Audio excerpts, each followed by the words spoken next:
RK Pocket FM channel subscriber and like this video. Episode 151 बस में romance. धीरे धीरे कब उन सब की आंख लग गई उन्हें पता भी नहीं चला, लेकिन उन सभी के बीच दो जोड़ी आंखें ऐसी भी थी जो शायद उन सभी के सोने का इंतजार कर रही थी। सबके सोने के बाद अंजलि को सबसे पीछे बैठी थी। अचानक उसने विक्की को धीरे से आवाज लगाई, लेकिन विक्की ने जानबूझकर उसे इग्नोर किया, जिसे अंजलि समझ गई और फिर उसने अपनी जगह से उठकर विक्की के सीट पर आकर उसके गालों पर अपने दांत से काट लिए, जिस पर विक्की चिल्ला भी नहीं सकता था। इसी वजह से विक्की भी अंजलि को काटने के लिए उसकी तरफ मुड़ा, लेकिन अंजलि अपनी सीट पर जा चुकी थी। इसके बाद विक्की भी अपनी सीट से उठकर अंजलि की सीट की तरफ बढ़ गया और उसके पास जाकर उसके गालों पर काटना चाहा, लेकिन अंजलि ने उसे काटने नहीं दिया, जिससे गुस्सा होकर विक्की ने उसे जबरदस्ती काटना चाहा, जिसकी वजह से वो दोनों एक दूसरे के इतने करीब आ गए कि फिर अंजलि उससे बचना बंद दी। लेकिन विक्की को ये बात जब तक पता चलती तब तक तो उसने अंजलि के गालों को अपने दांतों के बीच जाकर लिया था, लेकिन जैसे ही उसे एहसास ने जिद करना बंद कर दिया है, उसने भी उसके गालों को दांतों से नहीं बल्कि होठों से चुम लिया। जैसे ही अंजलि को इस बात का अंदाजा हुआ, उसने अपने आप को विक्की की मजबूत बाहों के सहारे सौंप दिया और फिर उन दोनों के बीच प्यार के कुछ पल जो वो दोनों पिछले कुछ दिनों से जी रहे थे, एक बार फिर से उनके बीच गुजरी। धीरे धीरे वो दोनों अपने आप के इस कदर खो गए कि कब रात बीत गई उन्हें पता भी नहीं चला। फिर विक्की ने अंजलि से कहा कि मुझे लगता है थोड़ी ही देर में सब जागने वाले हैं, इसलिए मुझे अपनी सीट बैठना चाहिए। जिस पर अंजलि ने उसे मना करते हुए कहा कि तो क्या हुआ, अगर किसी ने हमें इस तरह से देख लिया तो मैं तो चाहती हूँ कि तुम इसी तरह से सबके सामने आओ ताकि मैं भी अपना प्यार सबके सामने दिखा सकूं। लेकिन विक्की ने मना करते हुए कहा कि अभी उन सब बातों का टाइम नहीं है और मैं वादा करता हूँ कि मैं तुम्हें तुम्हारे हिस्से की खुशी जरूर दूंगा, लेकिन उसके लिए तुम्हें कुछ वक्त इंतजार करना होगा। फिर विक्की अंजलि के माथे पर किस करके अपनी जगह पर जाने लगा। इसके बाद अंजलि ने भी उसे नहीं रोका और वो भी सोने लगी। तभी उसके कानों में विक्की की आवाज आई। वो कह रहा था कि अब आराम से सो जाओ। उसे लगा कि वो उसे ही कह रहा है, जिस कारण से वो भी उसे कुछ कहने के लिए उसकी तरफ देखते हुए कुछ कहने लगी कि तभी उसने देखा कि विक्की वो बात उसे नहीं किसी और को कह रहा था। जब उसने उस ओर देखा जिधर विक्की देख रहा था तो उसने देखा कि वहां नकुल बैठकर विक्की को चिढ़ा रहा था। ये देखते ही अंजलि को गुस्सा आ गया और फिर उसने नकुल को आवाज लगाई और कहा, क्या तुम अभी तक नहीं सोए? नकुल जैसे ही नकुल ने अंजलि की आवाज सुनी वैसे ही उसने अपने सर पर चादर लेकर सोने का नाटक करने लगा, जिसे देखकर विक्की के चेहरे पर मुस्कान तैर गई और फिर उसने अंजलि की तरफ अंगूठा दिखाकर इशारा किया और फिर वो सोने लगा। अंजलि भी इसके बाद सो गई। थोड़ी देर बाद अभी अंजलि को ठीक से नींद भी नहीं आई होगी कि दादी ने सबको जगाते हुए कहा कि चलो बच्चों जग जाओ, सुबह हो गई है। दादी सबको जगाते जगाते अंजलि को भी जगाने लगी और कहा, चलो अंजलि तुम भी जग जाओ, सुबह हो गई, अब कितना सोओगी? वही अंजलि मन ही मन रो रही थी कि इतनी कैसे सुबह हो गई। तभी माँ ने विक्की को भी जगाया। उनके जगाते ही वो झट से जग गया और आराम से बैठ गया। सब मनाली पहुंच गए थे। फिर नकुल ने गाड़ी होटल की ओर ले जाने को कहा जहां उन सब का होटल बुक था। इसके था वो सभी होटल पहुंचकर सब अपने अपने रूम्स में चले गए। सब अपने रूम में गए फ्रेश होने, लेकिन अंजलि अपने रूम में गई सोने।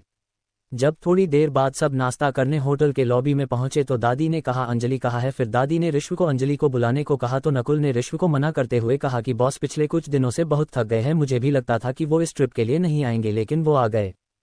कोई बात नहीं, हम सभी नाश्ता करके थोड़ी देर आराम करते हैं, फिर कहीं घूमने निकलेंगे। फिर नकुल ने विक्की देखकर कहा, ठीक है ना सर। विक्की भी नकुल की बात समझ रहा था। उसे लग रहा था कि विक्की ने ठीक से नींद नहीं लिया है, इसलिए उसने सबको आराम करने की सलाह दी है। उसे लगता है सबके सामने एम्बेरसमेंट छुपाने के लिए मैं नाश्ता करने आया हूँ।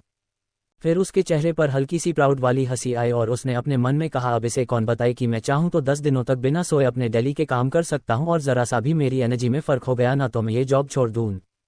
इतने में सबका नाश्ता आया और फिर सब ने अपना नाश्ता किया और सब अपने अपने कमरे में रेस्ट करने चले गए। विक्की भी अपने कमरे में चला गया, लेकिन उसे अंजलि की फिक्र हो रही थी, इसलिए उसने चुपचाप बिना किसी को बताए अंजलि के कमरे के बाहर चला गया। उसने देखा कि उसके कमरे का गेट अंदर से बंद है तो वो क्या करे, वो रिसेप्शन से चाबी भी नहीं ला सकता। इसके सब घर वालों को पता चलने का खतरा था। एपिसोड 152 घूमने निकले। इसलिए विक्की ने अपने कमरे की बालकोनी से अंजलि के कमरे की बालकोनी में जाने का कोई तरीका सोचने लगा, लेकिन उसे कोई तरीका नहीं मिल रहा था। फिर उसे कुछ याद आया और फिर उसके चेहरे पर मुस्कान आ गई और फिर उसने नकुल को फोन करके रिसेप्शन से अंजलि के रूम की डुप्लीकेट चाबी लाने को कहा। ये सुनकर नकुल भी हैरान था कि आखिर हुआ क्या, यही सर इस तरह से क्यों बात कर रहे हैं जैसे कुछ हो गया हो। उसने बिना कुछ सोचे जहर से रिसेप्शन से अंजलि के रूम की डुप्लीकेट चाबी ली और अंजलि के रूम के बाहर चला गया जहां विक्की पहले से खड़ा था। फिर उसने वो चाबी विक्की को दी और फिर वो वही खड़ा होकर ये सब देखने लगा कि आखिर यहाँ हुआ क्या है, लेकिन उसके अरमानों पर विक्की ने पानी फेर दिया और उसे वहां से जाने को कह दिया। नकुल वहां से जाना तो नहीं चाहता था पर वो विक्की को मना कर सकता था। उसके जाने के बाद विक्की ने अंजलि के रूम को अनलॉक। उसके रूम में जाते ही उसने अंजलि को बेड पर लेटे हुए देखा तो उसके चेहरे पर हंसी आ गई और फिर उसने अंजलि के चेहरे पर आए बाल को उसके कानों के पीछे करके उसके चेहरे को ध्यान से देखने लगा। चेहरे की मासूमियत देखकर उसे अंजलि को अपनी बाहों में लेने का दिल करने लगा, लेकिन उसने अपनी इच्छाओं को मारते हुए उसके बगल में लेट गया और उसे देखने लगा। थोड़ी देर बाद अंजलि ने करवट बदलकर विक्की की तरफ घूम गई और उसके हाथ को अपने सर के नीचे रखकर उसके और करीब आ गई। ये देखकर विक्की को भी आश्चर्य हुआ कि ये उसके मन की बात कैसे जान लेती है। धीरे धीरे अंजलि खुद विक्की की बाहों में आ गई और उसे खुद से सता लिया। ये देख आकर विक्की हंसने लगा और फिर अपना फ़ोन निकालकर उसने अंजलि और खुद की कुछ तस्वीरें ली और कुछ देर बाद वो बिना अंजलि को जगाए वहां से चला गया। शाम को जब सब तैयार होकर सब नीचे आए तो सबने अंजलि को नीचे हॉल में ही बैठे देखा तो दादी ने उससे कहा, क्या तुम्हारी नींद पूरी हो गई? जिस पर अंजलि ने कहा, हाँ दादी, अब मैं फ्रेश महसूस कर रही हूँ। इतने में बाकी सारे लोग भी आ गए जिसमें दादाजी भी थे। वो भी सबके साथ घूमने जा रहे थे। उन्हें देखकर अंजलि झट से उनके पास गई और फिर उसने दादाजी से कहा, क्या आप ठीक है? आपको की परेशानी तो नहीं हुई? ये सुनते ही दादाजी ने अंजलि से हंसकर कहा, नहीं बेटा, मुझे कोई परेशानी नहीं हुई है। हो सके तो तुम अपनी दादी से भी पूछ लो, नहीं तो उससे बुरा लगेगा कि तुमने मुझसे पूछा लेकिन उससे नहीं पूछा। दादाजी एक और इशारा करते हुए कहा, देखो कैसे देख रही है। फिर अंजलि ने भी उस ओर देखा जहां दादाजी देख रहे थे। उसने देखा दादी जी वहां गुस्से से अंजलि को घूर रही थी क्योंकि उसने वो बात सुन ली थी जो अंजलि अपने दादा से पूछ रही थी। उन्हें ऐसा देखकर अंजलि अपने दादी के पास गई और उसने उनसे भी यही बात पूछी कि क्या उन्हें कोई दिक्कत तो नहीं हुई बस में। जिस पर दादी ने कहा, यही बात सबसे पहले मुझसे नहीं पूछ सकती थी। उनके इस बात पर अंजलि उनको पीछे से गले लगाते हुए कहा, अरे दादी मान जाओ ना, अगर मैंने दादाजी से ही पहले ये बात पूछ ली तो क्या हुआ? जिस पर दादी ने कुछ नहीं कहा। फिर अंजलि ने कहा, अब क्या हुआ? जिस पर दादी ने कहा, कुछ नहीं, अब जाओ और जाकर अपने माँ बाप से भी यही पूछो ताकि उन्हें भी कुछ बुरा ना लगे। दादी की इस बात पर अंजलि हंसते हुए अपने डैड की ओर गई और उसने उनसे उनकी तबीयत के बारे में पूछा और ये भी कि आपको यहाँ आकर कैसा लगा। जिस पर अंजलि के पापा ने कहा, बेटा आज इतने दिनों बाद मैं तुम्हारी माँ के साथ कहीं घूमने आया हूँ, मैं तो इसी बात से बहुत खुश हूँ। अब हम दोनों यहाँ चैन से बेफिक्र होकर कम से कम 2 दिन तो जरूर घूमेंगे। ये सुनकर अंजलि के साथ उसकी माँ भी हंस पड़ी। फिर अंजलि की नज़र बाकी लोगों को ढूंढने लगी, जिसमें उसके भाई बहन और साथ ही उसके हस्बैंड को भी। अभी वो इन सब को ढूंढ ही रही थी कि उसे नेहा की आवाज़ आई, जीजू इधर। जैसे ही अंजलि को नेहा की आवाज़ आई तो वो झट से उस ओर बढ़ने लगी जिधर से वो आवाज़ आ रही थी। कुछ ही दूर पर ऋषभ और नेहा के साथ विक्की भी उनके साथ खड़ा था, साथ ही नकुल और शिवानी भी उन्हीं के साथ खड़े थे। वो सभी अपने होटल से कुछ ही दूर पर एक बर्फ से बना मैदान था जिसके सामने कई सारे स्केटिंग कर रहे लोग घूम रहे थे और भी बहुत कुछ एक्साइटिंग हो रहा था। इसलिए नेहा बार बार विक्की को उस ओर जाने के लिए कह रही थी और विक्की उसे मना कर रहा था कि कहीं भी अकेले नहीं जाना, जितना हो सके सबके साथ रहना।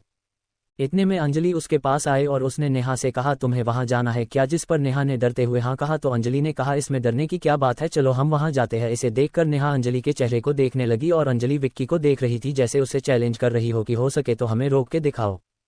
जब विक्की को समझ आया कि अंजलि क्या कहना चाहती है तो उसने अपने फ़ोन से अंजलि को एक मैसेज किया जिसमें उसने वही पिक भेजी थी जिसमें अंजलि उसे अपने साइन से लगा के सो रही थी। ये देखते ही उसने विक्की की ओर देखा लेकिन वो अपनी जगह नहीं था। अंजलि ने उसे बहुत ढूंढा लेकिन वो किसी को नहीं मिला। अंजलि भी नेहा और ऋषभ के साथ उस ओर चली गई जहां नेहा जाना चाह रही थी। उन सब के पीछे नकुल भी अपने बॉस को अलग नहीं छोड़ सकता, इसलिए वो भी उसके साथ जा रहा था और उसके साथ शिवानी भी थी और सबसे पीछे था विक्की जो वही किसी दुकान की आड़ में छुप गया था ताकि अंजलि से उसे डांट ना मिले। तो दोस्तों आखिर कहानी में आगे क्या होगा यह जानने के लिए इस स्टोरी को सुनते रहिए सिर्फ और सिर्फ RK Pocket FM channel subscriber and like this video. कहानी आप सभी को पसंद आए तो वीडियो को लाइक, कमेंट और शेयर जरूर करें।